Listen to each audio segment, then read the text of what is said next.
काल जे ज्या प्रकारे निवेदन आलेलं आहे मराठा आरक्षणाबद्दलचं आणि जनांगेने त्याच्यावरती एक महिना जो मागितला तर साफ नकार केलेला आहे, या सर्व गोष्टी कसं बघता आणि आज शेवटचा दिवस आहे कसं बघता? पुन्हा नाही, असं आहे की कालचं मुख्यमंत्र्यांचं निवेदन किंवा मुख्यमंत्र्यांचे या विषयावरील चर्चेमध्ये उत्तर हे फार त्यातून आम्ही सुरुवातीपासून सांगत होतो की संविधानिक दृष्ट्या मराठा समाजाला आरक्षण द्यायचं असेल तर घटनात्मक पेचप्रसंग उभा होईल आणि त्यामध्ये तुम्हाला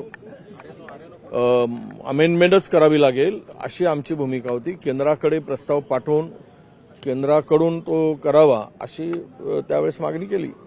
मुळात विषय असा येतो की कालचं उत्तर हे मराठा समाजाला न्याय देणारं मुळातच नव्हतं आणि मराठा समाजाच्या आरक्षणाच्या संदर्भात शासन म्हणून मुख्यमंत्री म्हणून तुम्ही त्यांना 3-3 तारखा दिल्या, तारीख पे तारीख आणि शेवटचं अल्टिमेटम त्यांनी 24 तारीख तुम्ही त्याला शेवटची दिली होती की त्याच्या आत आम्ही करू. तर मग सरकार आणि जरांगे पाटील या दोघांनी मिळून जे काही ठरवलं होतं ते तर त्या समाजाला मिळत नसेल तर आता ते पुढे बघून घेतील, जरांगे पाटील बघतील आणि मुख्यमंत्री बघतील. कारण तुम्ही त्यांची घोर निराशा केली, त्यांची फसवणूक केली हे आता स्पष्टच झालेलं आहे आणि तुम्ही देऊच शकत नाही. मागच्या वेळेस गायकवाड आयोगांनी जो अहवाल होता तो सर्वोच्च न्यायालयाने फेटाळला आहे. पुन्हा नव्यानं मागासवर्गीय आयोगाचा अहवाल कसा तुम्ही मागवू शकता? त्यालाही चॅलेंज होईल. हे सर्व गोष्टी या सगळ्या आडवी येणार आहेत. तुम्हाला ते देऊ शकत नाही तर एकदा स्पष्टपणे सांगायला पाहिजेत. 2-4 शिव्या मिळाल्या असत्या, त्यानंतर समाधान म्हणून घ्यायचं असतं, प्रसाद म्हणून गोळ करून घ्यायला पाहिजे होता शिव्यांचा.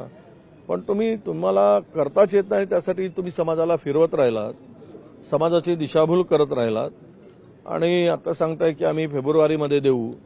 निवडणुकीच्या तोंडावर हे नव्या चॉकलेट देण्याचं काम सरकार करणार आहे. ते टिकाऊ नसेल आणि समाजाला न्याय देणारं सुद्धा नसणार आहे. उद्योग विभागाचा कॅगचा अहवाल आज सादर होऊ शकतो सर अधिवेशनात? नाही, येऊ द्या. आता कॅगचा अहवाल आज येऊन काय उपयोग? खरं तर या कॅगच्या अहवालावर चर्चा व्हायला पाहिजे होती. आज आता शेवटच्या दिवसामध्ये तो अहवाल येऊन उपयोग काय?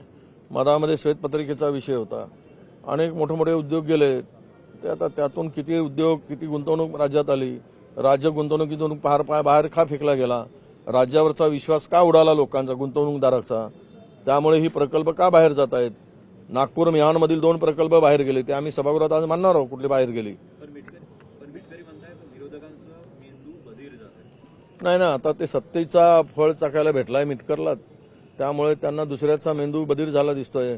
मला 4-5 महिन्यापूर्वीचे स्टेटमेंट मिटकरांचे काढा, म्हणजे भ्रष्ट कोणी झाली बुद्धी आणि मेंदू कोणाचा बधीर झाला हे त्या दिसेल. सर आज दिल्ली तिघांची ही दिल्लीवारी आहे. आज मुख्यमंत्री आणि उपमुख्यमंत्री आज अनेक गोष्टींसाठी दिल्ली जाणार. कांदा असेल, मिथिलेन असेल, या सर्व गोष्टी दिल्लीवारी त्यांची आज कसं बघताय? नाही, गेलं पाहिजेत. त्यांना शुभेच्छा आहेत. धान उत्पादकांना लागलेला जो कर आहे 20% लावलाय निर्यात कर, तो कमी केला पाहिजे. त्याबरोबर संत्र्यावर सुद्धा बांगलादेशाने जी बंदी घातली ती उठवली पाहिजे. त्याप्रमाणे इथेनॉलचं तुम्ही उठवलात. कांद्याच्या संदर्भातली काही अडचण आहे किंवा निर्यात शुल्क आहे ती कमी केली पाहिजे. त्याला कांदा निर्यातीला परवानगी दिली पाहिजे. निर्यात बंदी जे आहे ती उठवली पाहिजे. हे प्रश्न घेऊन जात असतील तर त्यांना शुभेच्छा आहे. पण या प्रश्नाच्या आड निवडणुकीचा अजेंडा घेऊन जाऊन दिल्लीवारी करत असतील आणि दिल्ली आपले चप्पल झिजवत असतील तर मात्र महाराष्ट्राचं दुर्दैव आहे.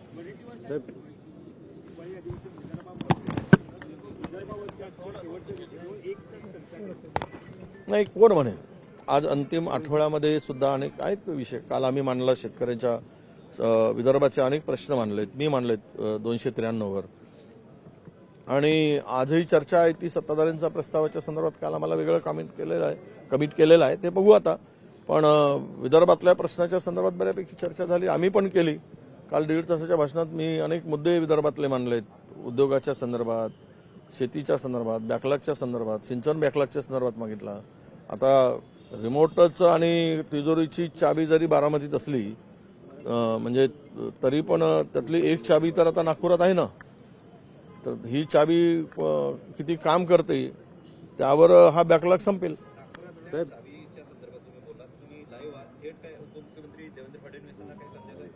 आणि त्या चाबीचा वापर करा तुम्ही, नाहीतरी रिमोटही नागपुरातूनच चालतो या सत्तेवरचा, हे तर स्पष्टच आहे ना.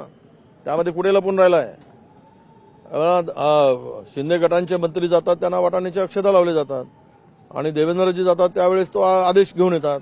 अनेक विषयावर आपण पाहिलं आहे. या राज्याची तिजोरीची चाबी दादाकडे डुप्लिकेट आहे, ओरिजिनल चाबी तर देवेंद्रजीकडेच आहे. ते उघडावी आणि बॅकलॉग दूर करावा. चला. लोकशाही मराठी ऐका, पहा, जागरूक रहा.